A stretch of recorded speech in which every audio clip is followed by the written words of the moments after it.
Os políticos da Idade Média podem ser facilmente imaginados como reis majestosos, vestidos com armaduras reluzentes, ou astutos cortesãos que manipulam os acontecimentos nos bastidores do poder.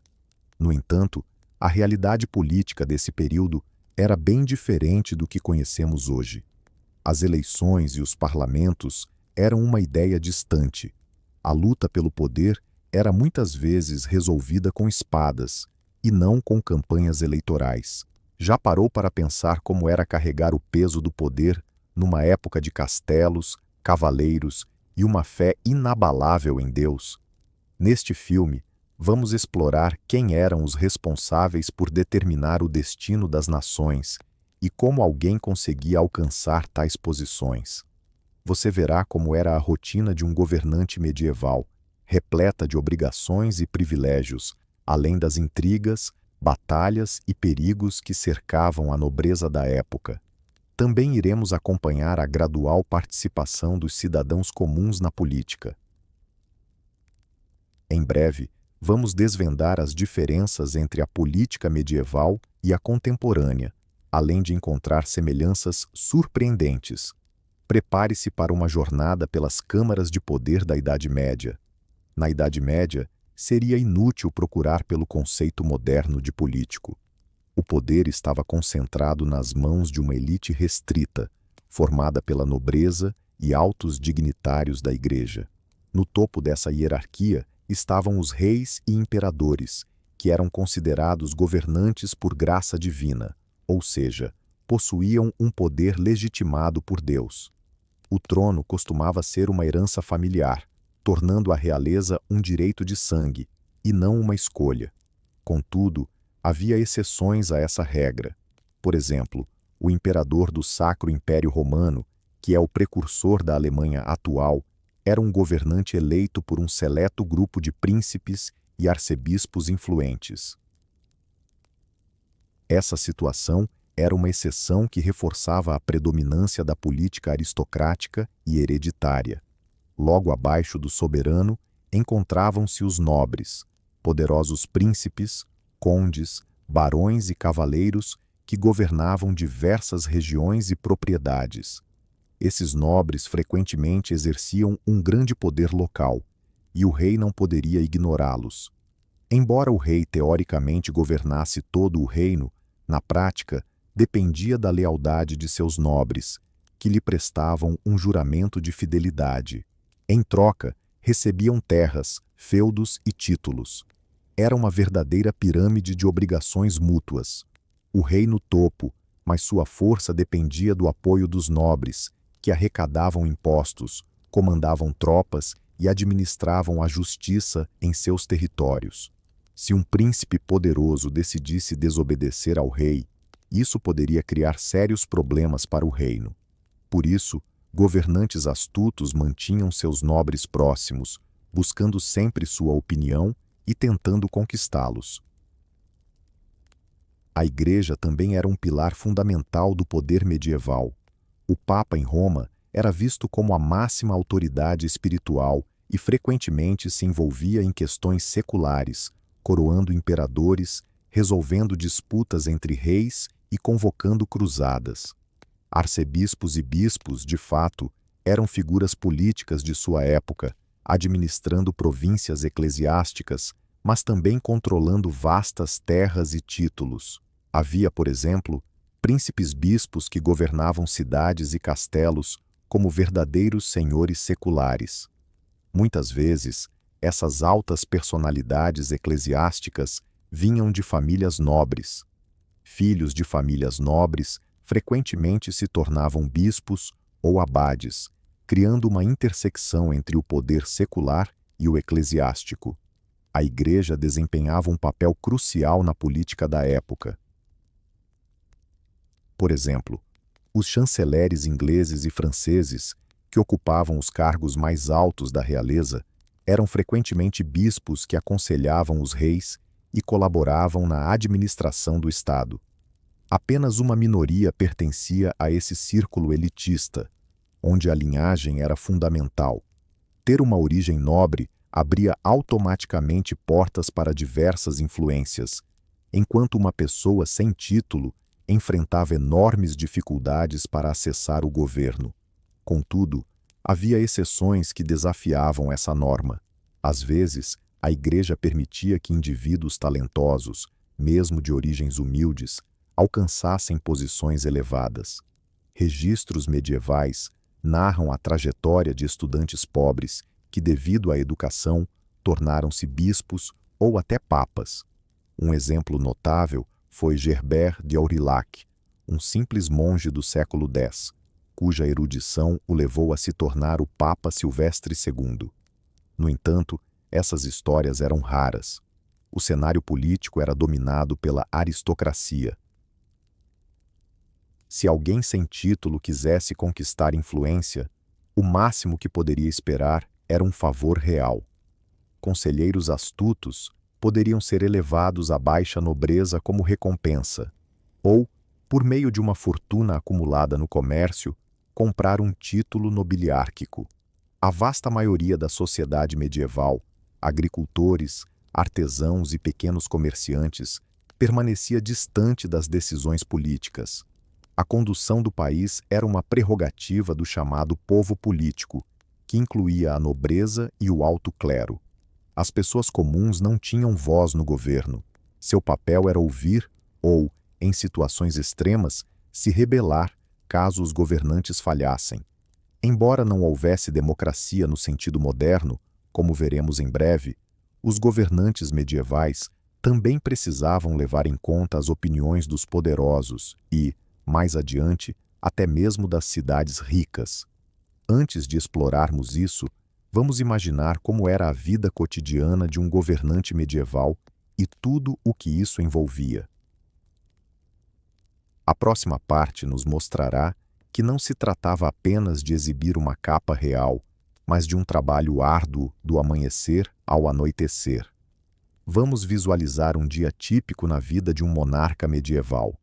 Felizmente, não precisamos nos basear apenas em suposições. Temos um relato vívido da rotina diária do rei francês Carlos V, escrito pela cronista Christine de Pizan. Em 1404, ela documentou como o sábio rei administrava suas terras e como passava suas horas. Segundo seu relato, o rei acordava cedo, geralmente entre 6 e 7 da manhã. O primeiro ato do dia era a devoção. O capelão real trazia um livro de orações, o breviário, e ajudava Carlos a recitar as orações matinais conforme o calendário da igreja. Por volta das 8 horas, o rei assistia à missa na capela do palácio, ouvindo diariamente a liturgia cantada de forma solene. Afinal, ele governava por vontade de Deus, e era claro que seu dia começava com um pedido de bênção. Ao sair da capela, o rei não encontrava descanso. No pátio, uma fila de súditos se formava, composta por plebeus e nobres, viúvas, comerciantes, cavaleiros e damas da corte. Todos chegavam com uma variedade de solicitações e queixas. O monarca medieval, além de governar, também atuava como o juiz supremo de seu reino. Reza a lenda que Carlos V ouvia atentamente cada pedido que lhe era apresentado, e quando a solicitação era justa, atendia aos desejos ou concedia favores. Questões mais complexas eram encaminhadas a seus oficiais para uma investigação mais detalhada. Essa recepção matinal de petições era uma parte fundamental da função real, evidenciando a justiça e a preocupação do rei com seu povo. Os súditos, desde os mais abastados burgueses até os mais humildes mendigos, sentiam-se à vontade para expor suas dificuldades diretamente ao monarca. Assim, o rei cultivava a imagem de um protetor atencioso. Depois de resolver essas questões prementes, o soberano finalmente poderia se voltar para a administração do Estado em um ambiente mais restrito. Em dias específicos, geralmente algumas vezes por semana, a Câmara Real se reunia, composta pelos conselheiros mais próximos da alta nobreza e dignitários eclesiásticos. Às 10 horas da manhã, o rei se sentava ao redor daquela mesa redonda, onde discutia com seus ministros assuntos cruciais como impostos, leis, diplomacia, campanhas militares e até mesmo alianças matrimoniais. Curiosamente, relatos históricos indicam que Carlos V não se alongava nas reuniões, talvez não mais que 1 hora, antes de se dedicar a outras atribuições. Historiadores sugerem que isso poderia estar ligado à sua saúde delicada. Contudo, é amplamente aceito que os monarcas medievais precisavam consultar seus conselheiros regularmente, ouvir as opiniões de nobres experientes e bispos e buscar um entendimento entre os diversos interesses em jogo. As decisões não eram absolutas, mas sim frutos de deliberações e compromissos no conselho. Ao redor do meio-dia, chegava a hora de um merecido descanso e reabastecimento. Surpreendentemente, o almoço real não era um grandioso banquete de várias horas, como costumamos imaginar ao assistir a filmes. Carlos V preferia refeições modestas e rápidas, evitando pratos pesados que pudessem turvar sua mente. Ele optava por uma refeição leve, acompanhada de um vinho claro diluído em água. Os grandes banquetes, de fato, faziam parte da vida real, mas eram reservados para ocasiões festivas. Em um dia comum, o monarca se alimentava de forma discreta, mantendo-se alerta para as reuniões. Durante o almoço, pedia música suave, como a de alaúdes ou harpas, que acompanhava a refeição, trazendo um tom de tranquilidade e revigorando seu ânimo. Logo após o término da refeição, novas responsabilidades aguardavam o rei. As tardes na corte eram intensas e movimentadas. Embaixadores estrangeiros chegavam com suas cartas, nobres de regiões distantes traziam notícias e comandantes militares apareciam para relatar os desfechos das batalhas nas fronteiras. O rei recebia informações de todos os cantos do reino e do exterior, tomando decisões sobre o que deveria ser feito: se reforçar uma fronteira ameaçada, intervir em uma disputa territorial ou conceder privilégios a uma cidade. Ele também assinava documentos, cartas reais e decretos que os oficiais lhe apresentavam para aprovação. Ele recebia em audiência aqueles que buscavam ser escutados, distribuindo cargos e honrarias com atenção. Por exemplo, quando um dignitário morria, o rei precisava escolher um sucessor para a função.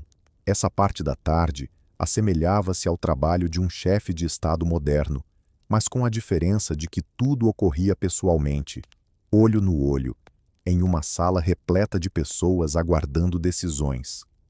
Após algumas horas de intenso trabalho, Carlos V costumava fazer uma pausa. Ele se retirava por cerca de 1 hora, talvez para cochilar, a fim de recuperar as energias para o restante do dia. Após esse breve descanso, o monarca retornava ao convívio de seus próximos. Mas, dessa vez, não para tratar de assuntos oficiais, e sim para desfrutar de momentos em família. O final da tarde era reservado para atividades mais leves. Se o clima estivesse agradável, o rei passeava pelos jardins do palácio, sempre acompanhado pela rainha e pelas crianças. Era um momento de conexão familiar, quando ele perguntava sobre a saúde dos filhos e conversava descontraidamente com as damas da corte sobre a vida cotidiana. Em outras ocasiões, o rei pedia que lhe mostrassem tesouros e curiosidades trazidos por comerciantes de suas viagens, tecidos luxuosos, objetos exóticos, novas armas. Os monarcas medievais eram fascinados por novidades e ostentações, gostando de exibir suas coleções de joias ou invenções curiosas. À noite, claro, a devoção era parte essencial de sua rotina. Por volta do crepúsculo, o rei participava das vésperas, das orações noturnas ou da missa à luz de velas. Depois, chegava o momento do jantar, que era a refeição mais importante do dia. À mesa real, reunia-se uma companhia escolhida, nobres próximos, convidados e, às vezes, emissários estrangeiros. O cerimonial era rigoroso. O lugar ao lado do rei, a sequência dos pratos servidos, tudo seguia regras específicas. Contudo, o rei costumava manter seus hábitos moderados, comendo com cuidado e evitando excessos de álcool, pois precisava ter a mente clara. Nessa hora do dia, ele também temia um possível envenenamento da comida, especialmente em tempos de incertezas e intrigas na corte. Não é à toa que existia a figura do provador, que experimentava cada prato antes, garantindo que a comida não estivesse envenenada. Assim, o banquete transformava-se em um ritual com elementos de segurança. Imagine hoje um primeiro-ministro tendo provadores em cada recepção. Após o jantar, o rei ainda socializava por algum tempo.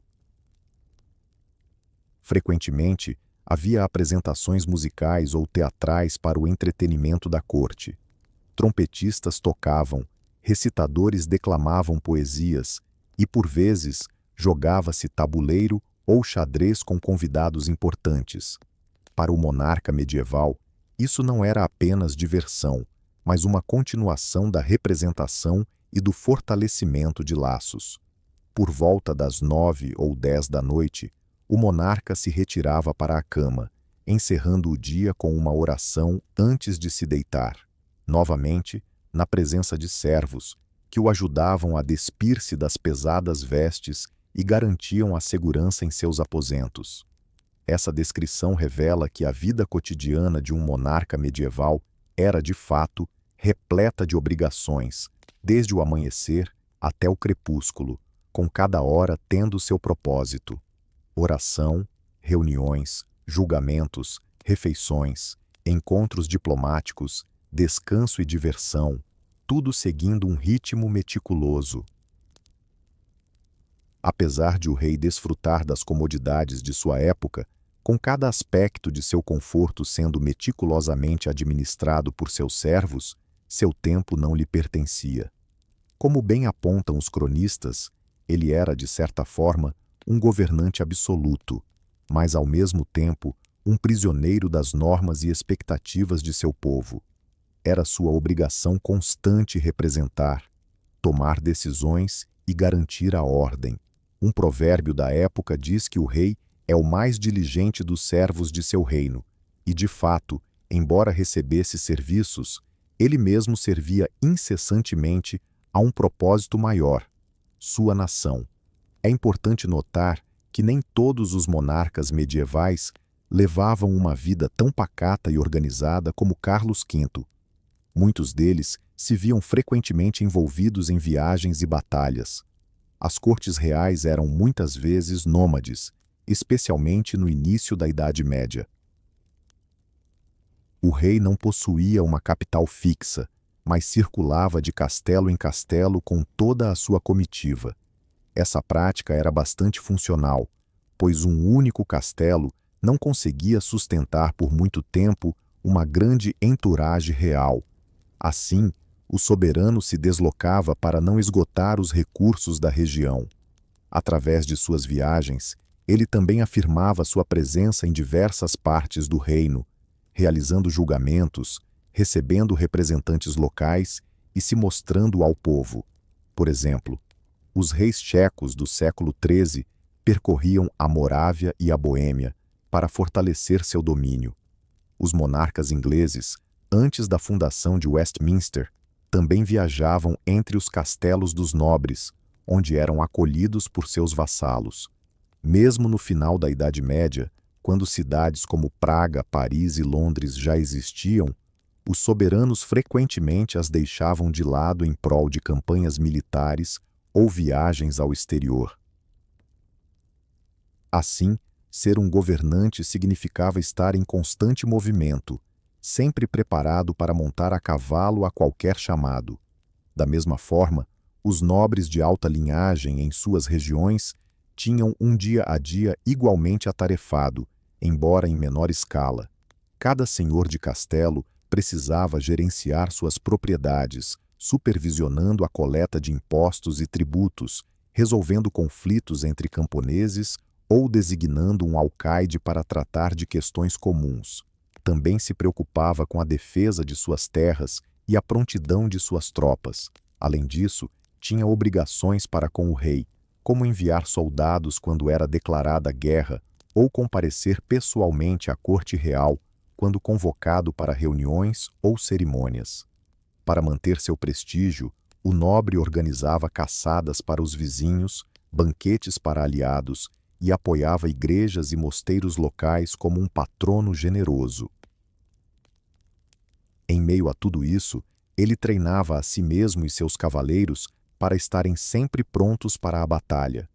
Em suma, o cotidiano de um político medieval, em qualquer posição, era repleto de grandes responsabilidades e incessante atividade. Não havia resoluções por telefone ou e-mail como hoje. Cada decisão necessitava de envolvimento pessoal, documentação de cartas enviadas por mensageiros ou o envio de representantes de confiança. E mesmo assim, as respostas levavam semanas para chegar. Paciência e rotina eram parte do governo. Assim, percebemos que a vida dos nobres medievais não era fácil ou ociosa. Ao contrário, cada dia estava repleto de uma infinidade de rituais e atividades, desde orações até julgamentos e audiências diplomáticas no final da tarde. Contudo, manter o poder não se resumia apenas a cumprir deveres de forma honesta. Da posição elevada, também surgiam sombras, o constante risco, as intrigas e as disputas pelo trono. A estabilidade era uma ilusão, e um único erro poderia custar tanto o poder quanto a vida. Em breve, iremos explorar os meandros obscuros da política medieval. Revelaremos as armadilhas que aguardavam cada governante e os desafios que eles enfrentavam para preservar seu domínio. A política daquela época não era um cenário de tranquilidade. Muito pelo contrário, tratava-se de um jogo arriscado pela coroa, de maneira literal. O poder concentrado em uma única pessoa era extremamente atraente, e muitos buscavam essa posição. Concorrentes não hesitavam em brandir a espada ou a adaga para alcançar seus objetivos. Cada político medieval tinha que estar ciente de que sua posição poderia se tornar história a qualquer momento, caso não fosse forte, sábio e cauteloso o bastante. Os riscos mais evidentes eram as guerras e conflitos armados.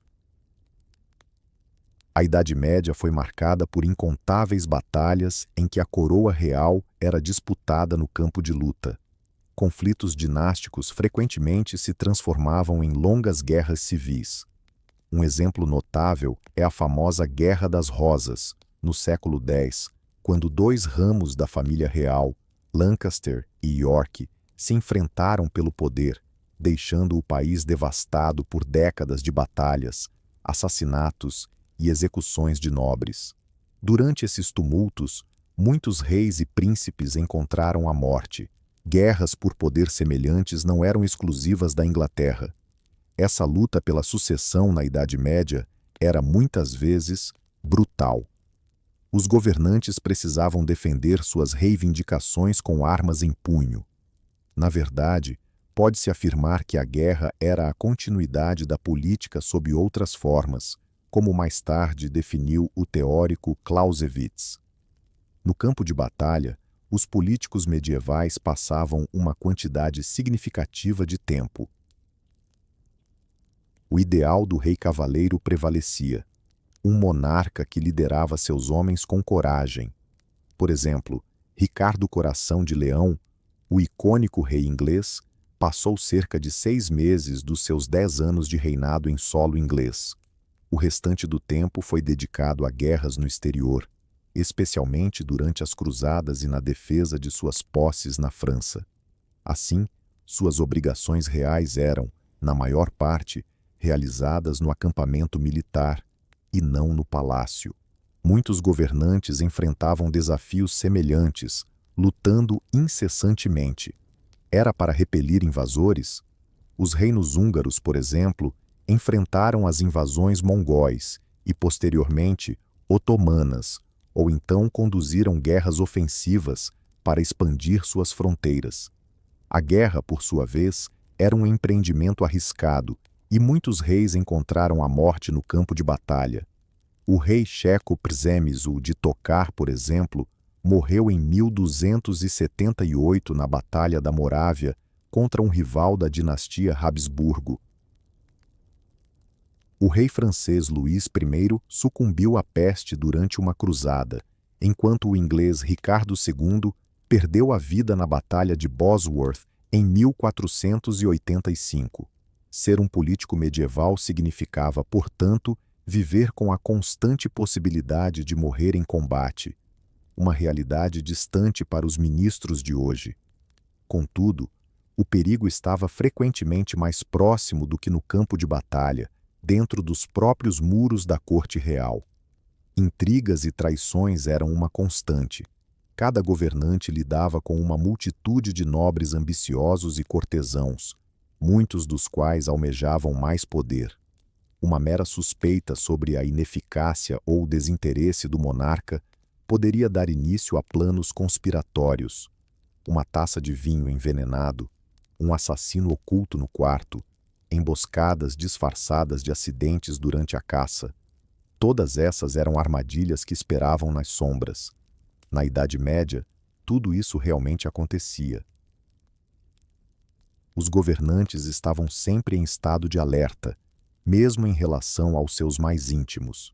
O número de pessoas em quem o rei podia confiar completamente era bastante limitado. A história está repleta de episódios em que intrigas políticas resultaram na queda de monarcas e de seus conselheiros. Um exemplo marcante é o destino do rei inglês Eduardo II, que perdeu o apoio da nobreza ao favorecer excessivamente seus amigos de origem humilde. Os barões insatisfeitos assassinaram um de seus favoritos, Piers Gaveston, e eventualmente depuseram Eduardo do trono. O rei foi aprisionado e, segundo relatos, acabou sendo assassinado por ordem dos rebeldes. Um trágico desfecho que teve início nas intrigas do palácio. Na história da Boêmia, encontramos o príncipe Venceslau, conhecido como Santo Venceslau, que foi assassinado por seu próprio irmão Bolislau no século X, em busca do controle sobre o principado. Esse é um exemplo claro de que as ambições políticas não respeitavam nem mesmo os laços familiares. Além disso, um grande risco era o embate com a Igreja. Como já mencionamos, a influência eclesiástica era imensa, e se um monarca entrasse em conflito com o Papa, poderia rapidamente perder sua legitimidade. O caso mais famoso é o do imperador Henrique IV e do Papa Gregório VI, no século X. Henrique se recusou a obedecer às ordens papais e quis nomear bispos em seu império. Como resposta, o Papa o excomungou, lançando uma maldição que, na época, significava uma morte política. Os súditos foram dispensados da lealdade ao imperador, e se a nobreza levasse a maldição a sério, poderia escolher um novo governante. Sem alternativas, Henrique IV partiu para a Itália e, diante do castelo de Canossa, passou 3 dias descalço e vestido com um saco, enfrentando o frio até ser recebido e perdoado pelo Papa. Esse episódio, conhecido como a Caminhada para Canossa, ilustra como um governante podia passar por uma humilhação ao confrontar o poder eclesiástico. Posteriormente, Henrique se vingou e expulsou o Papa, mas a lição ficou marcada. O político medieval precisava ser extremamente cauteloso em relação à Igreja, pois qualquer passo em falso poderia custar-lhe a honra e o apoio. Contudo, os papas também não estavam livres das pressões do poder secular. A política era uma via de mão dupla. Um exemplo disso é o rei francês Filipe IV, o Belo, que teve um intenso conflito com o Papa Bonifácio VII. Em 1303, ele ordenou que seus soldados capturassem o Papa, num episódio que ficou conhecido como o Ataque de Anagni.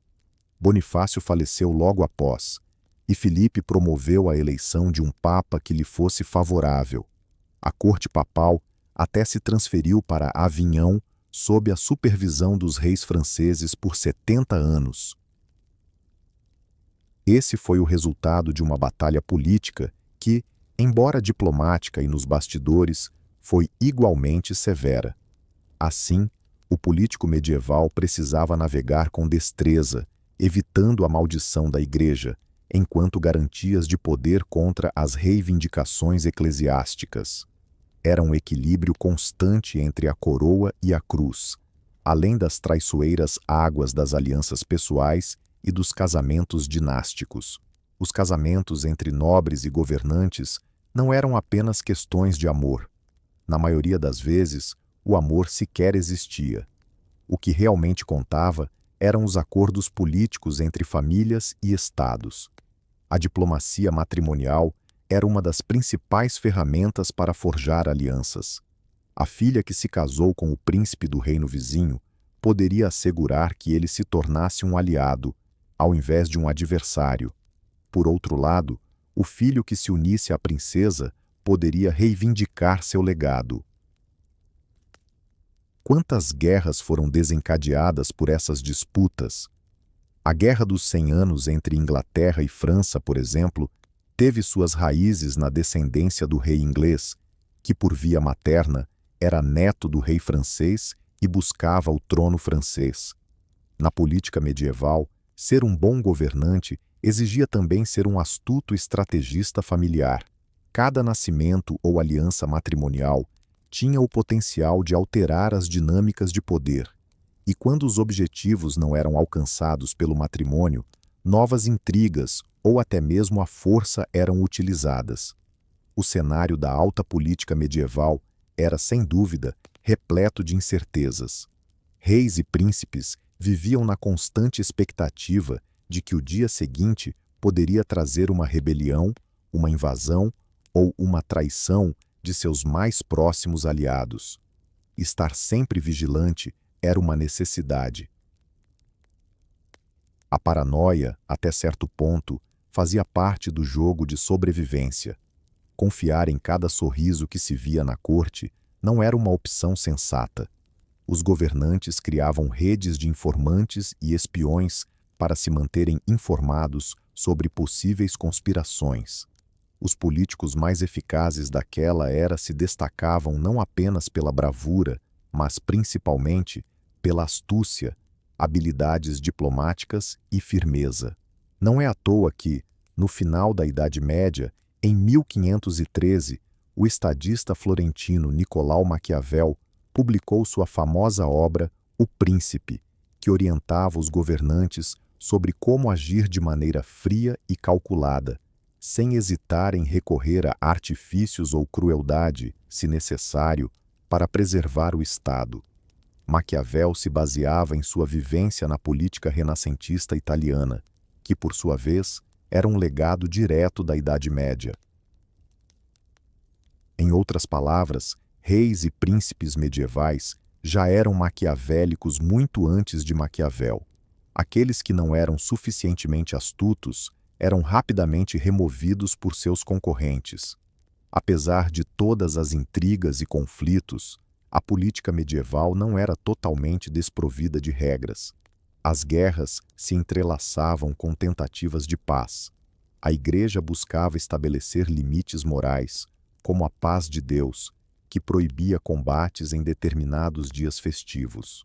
A nobreza criava uma série de documentos e acordos que restringiam os poderes absolutos dos monarcas.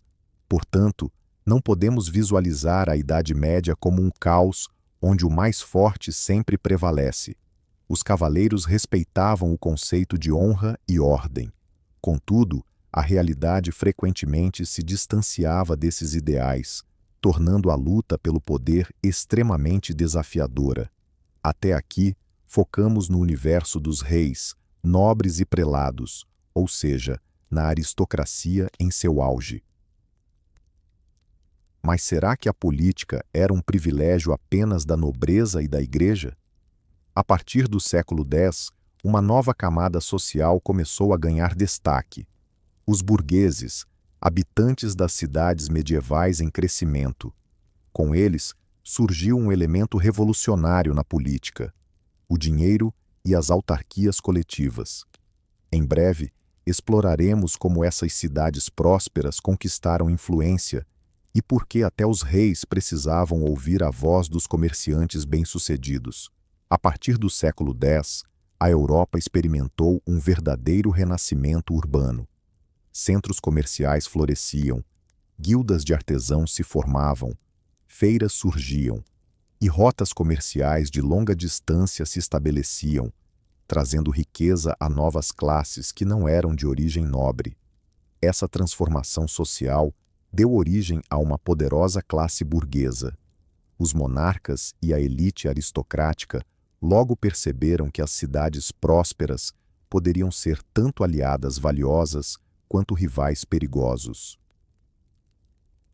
Dessa forma, os burgueses foram se inserindo gradualmente na esfera política da Idade Média. O primeiro passo nesse processo foi a conquista de uma certa autonomia. Frequentemente, os governantes ofereciam privilégios às cidades em troca de apoio financeiro. O rei necessitava de recursos para sustentar guerras e uma corte luxuosa, enquanto as cidades desejavam a liberdade de gerenciar seus próprios assuntos. O resultado desse arranjo foram as cartas municipais, documentos que garantiam à cidade direitos importantes, como a escolha de seu próprio conselho e prefeito, a realização de feiras, a cobrança de impostos e taxas, o armazenamento de mercadorias e a construção de fortificações. Em retorno, as cidades comprometiam-se a pagar quantias tanto únicas quanto regulares ao tesouro real, além de manter a lealdade ao monarca. Assim, uma rede de cidades livres começou a se espalhar pela Europa sob a proteção dos governantes, mas administrando-se de acordo com suas próprias leis, conhecidas como direitos municipais. Exemplos disso incluem as cidades reais da Boêmia, como Kutná-Hora e Brno, a nova cidade de Praga, criada por Carlos IV, as cidades livres do Império na Alemanha, como Nuremberg e Frankfurt, e as repúblicas municipais do norte da Itália, como Veneza e Florença, além das comunas autônomas na França. Nesses locais, uma nova dinâmica política começou a surgir. O autogoverno coletivo era exercido por um conselho municipal composto por burgueses influentes, geralmente comerciantes prósperos e mestres de ofícios, que decidiam sobre as questões locais. O prefeito ou conselheiro liderava a cidade, sendo escolhido pelo conselho ou diretamente por uma assembleia maior de cidadãos, variando de cidade para cidade.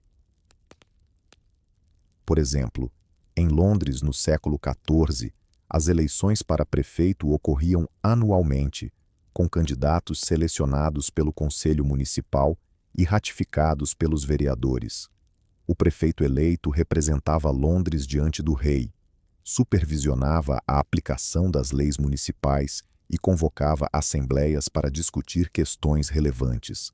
De maneira similar, em Praga, havia cônsules e um primator, enquanto nas cidades alemãs existiam conselhos e prefeitos, e assim por diante. Essa não era uma democracia acessível a todos. Apenas os burgueses ricos e influentes podiam participar. Frequentemente, um número restrito de famílias ocupava posições de poder por gerações, mas mesmo assim, essa era uma forma de governo distinta da monarquia hereditária pura. Dentro da cidade, formava-se uma pequena comunidade política, onde as decisões eram tomadas por meio de votação e debate entre iguais. Com sua riqueza e organização, as cidades também ganharam poder considerável fora de suas fronteiras. Os reis notaram que as cidades prósperas poderiam ajudar a financiar o Estado e, em certas ocasiões, contavam com o apoio dos burgueses para enfrentar a elite aristocrática. Um exemplo disso foi o rei francês Luís X, no século X, que utilizou o respaldo da burguesia para diminuir a influência da alta nobreza. O rei checo Carlos IV, por sua vez, elevou a relevância de Praga como uma metrópole europeia, concedendo privilégios aos burgueses e aproveitando-se de seus impostos para fortalecer o Estado. O contrato social entre o trono e as cidades era claro. As cidades ofereciam dinheiro e, por vezes, soldados, enquanto o governante prometia mantê-las em paz e protegê-las das arbitrariedades da nobreza. Assim, ao final da Idade Média, os burgueses se tornaram uma terceira força, ao lado da nobreza e da igreja, sendo até convidados a participar da política nacional. Os monarcas frequentemente convocavam os Estados Gerais ou assembleias regionais, onde representantes de diversos grupos sociais se reuniam para debater questões fundamentais, como a aprovação de impostos, declarações de guerra e alterações nas leis. Por exemplo, na França, os Estados Gerais existiram desde 1302, enquanto na Espanha, as cortes já estavam em funcionamento desde o século X. Na Inglaterra, o parlamento começou a tomar forma, impulsionado pela Magna Carta de 1215, que obrigou o rei a consultar os barões. Em 1265, pela primeira vez, representantes das cidades foram convidados a participar. No Reino Checo, uma assembleia regional começou a se formar no final do século X, composta inicialmente apenas por nobres e clérigos. Durante os tempos hussitas do século XV, a nobreza inferior e as cidades passaram a ter voz, permitindo que os burgueses, embora de forma limitada, participassem da tomada de decisões sobre assuntos nacionais. Os cônsules de Praga e outros representantes municipais sentavam-se ao lado dos nobres nas assembleias, votando em questões como impostos de guerra e na escolha do rei. Essa evolução expandiu a política além do restrito círculo aristocrático. É importante frisar que nem todos os cidadãos tinham o direito de decidir. Apenas a elite econômica o possuía. No entanto, isso representou um grande avanço, marcando os primeiros passos para a inclusão de um público mais amplo na governança. Os burgueses medievais aprenderam a se organizar, a articular suas demandas e, em algumas ocasiões, a resistir. Se um monarca não cumprisse suas promessas, as cidades poderiam se rebelar ou até mesmo parar de pagar impostos. Em regiões como Flandres e no norte da Itália, as milícias urbanas chegaram a derrotar exércitos de cavaleiros, conquistando respeito e reconhecimento. Esse cenário transformou o caráter da política. Já não se tratava apenas de um diálogo entre reis e nobres, mas de negociações vibrantes que incluíam os interesses econômicos de comerciantes e artesãos. Os burgueses trouxeram novas habilidades para o cenário político, frequentemente mais bem preparados em aspectos práticos do que os cavaleiros. Eram capazes de ler, escrever e fazer cálculos, e muitos estudaram em novas universidades, especializando-se em direito ou filosofia. Os reis perceberam o valor disso e começaram a nomear advogados competentes, vindos de origens não nobres, para importantes cargos de chanceleres e conselheiros, destacando-se pelo seu conhecimento das leis e da administração. Um exemplo é o rei francês Carlos VI, que tinha Jacques Coeur, um burguês e banqueiro, como seu principal conselheiro financeiro, responsável pelo tesouro do Estado. Na Inglaterra, Eduardo II contava com William Wickham, um homem comum que ascendeu ao cargo de chanceler real e, posteriormente, se tornou bispo, recebendo status nobiliárquico por seus serviços. Esses exemplos demonstram que, no final da Idade Média, não era mais impossível para alguém de origem não nobre se tornar um político influente, desde que tivesse talento excepcional e conquistasse a confiança do monarca. Contudo, essas histórias eram exceções que confirmavam a regra. Embora a sociedade medieval ainda fosse dominada por famílias privilegiadas, as sementes da mudança estavam começando a germinar. A política municipal, baseada em reuniões de conselheiros, eleições de oficiais, leis escritas e acordos, prenunciava um conceito moderno de política, enxergando-a como a gestão dos assuntos públicos, e não apenas como um domínio pessoal. O conceito de que os impostos devem ser discutidos com aqueles que os pagam tem suas raízes nas conversas entre os monarcas e as cidades. Podemos afirmar que os primeiros parlamentos eram elitistas e refletiam interesses de grupos específicos, mas representavam um avanço rumo à inclusão de diversas camadas sociais na tomada de decisões. No final da Idade Média, a voz dos burgueses começava a se fazer ouvir com mais intensidade ao lado dos nobres e reis. A sociedade estava em transformação. Onde antes o poder era definido pela força e pela linhagem, agora a moeda e os selos dos conselhos municipais começavam a ter um papel significativo. Claro que o camponês comum continuava à margem desse processo. Sua vida não se tornava política de imediato, mas o caminho para o futuro desenvolvimento de direitos civis e da administração parlamentar estava sendo pavimentado. Se os políticos medievais vissem nossas eleições atuais e os órgãos representativos, provavelmente ficariam surpresos com o quão longe a história os levou. Com a perspectiva do tempo, podemos reconhecer a Idade Média como uma fase crucial no desenvolvimento dos princípios de poder, responsabilidade e participação que sustentam o mundo contemporâneo.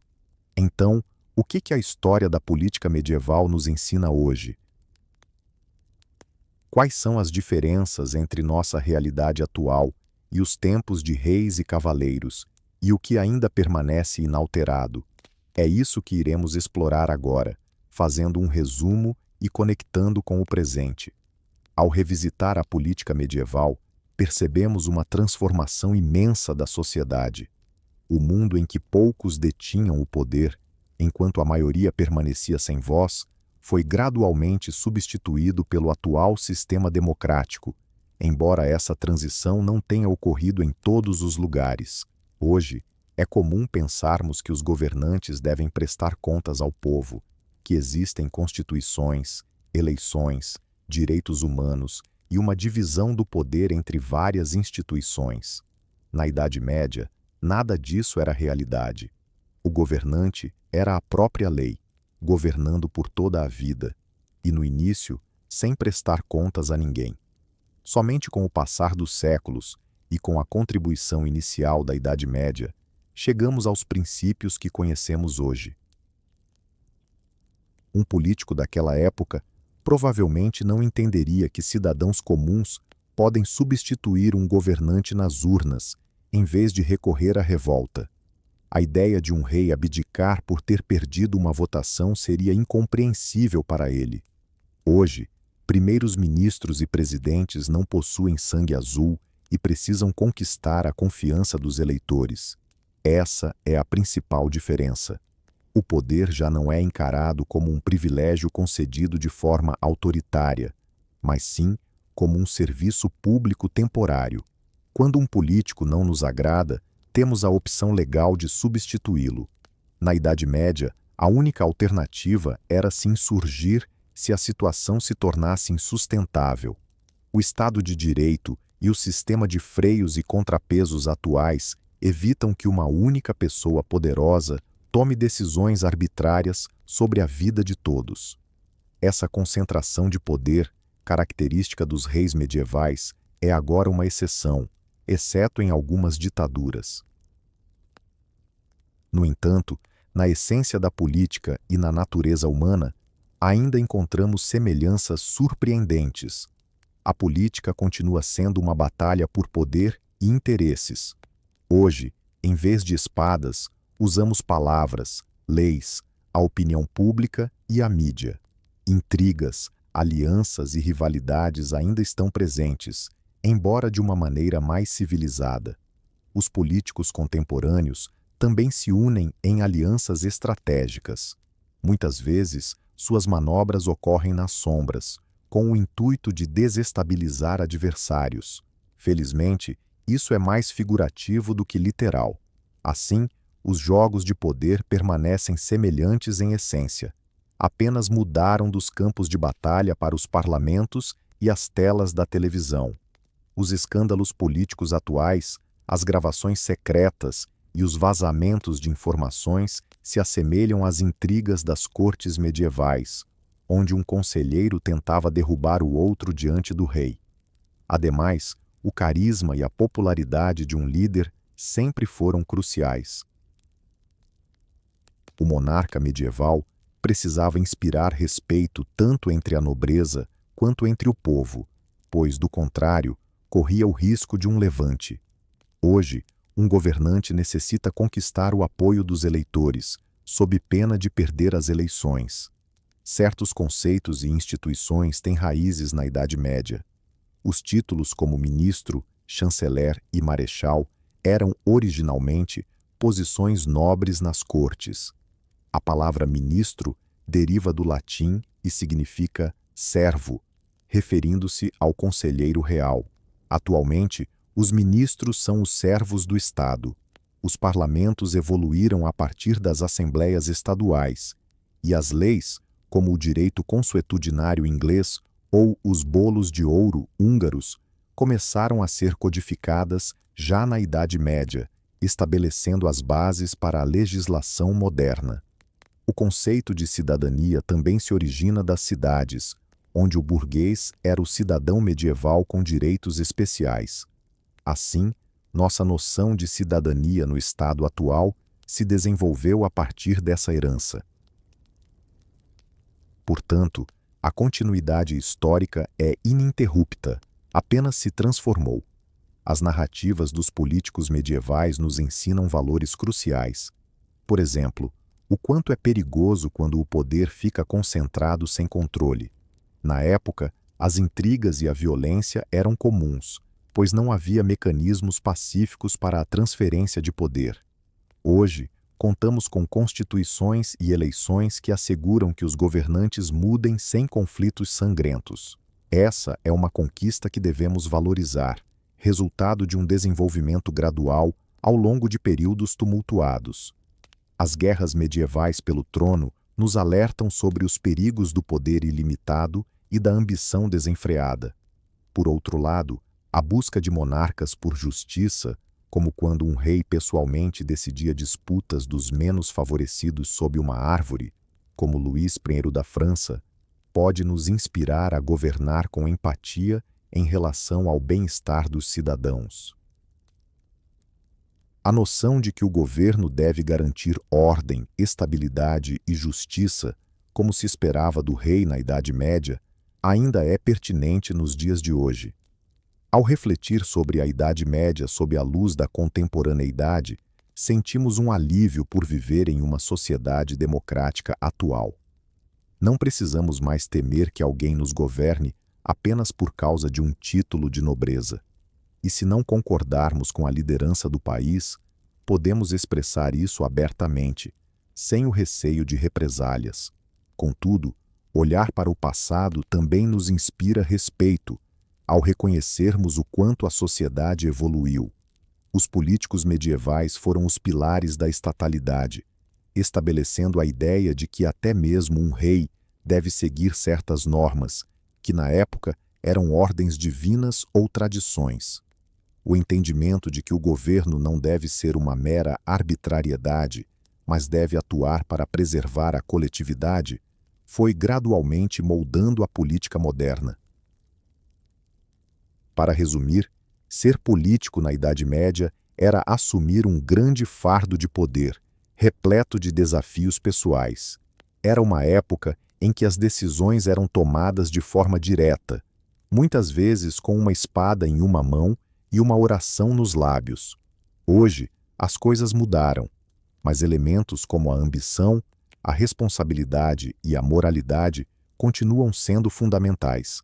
Ao estudarmos os governantes medievais, encontramos não apenas ensinamentos do passado, mas também um reflexo sobre a política atual e a fragilidade da civilização, que pode sucumbir se não mantivermos o poder sob a égide da razão e da justiça.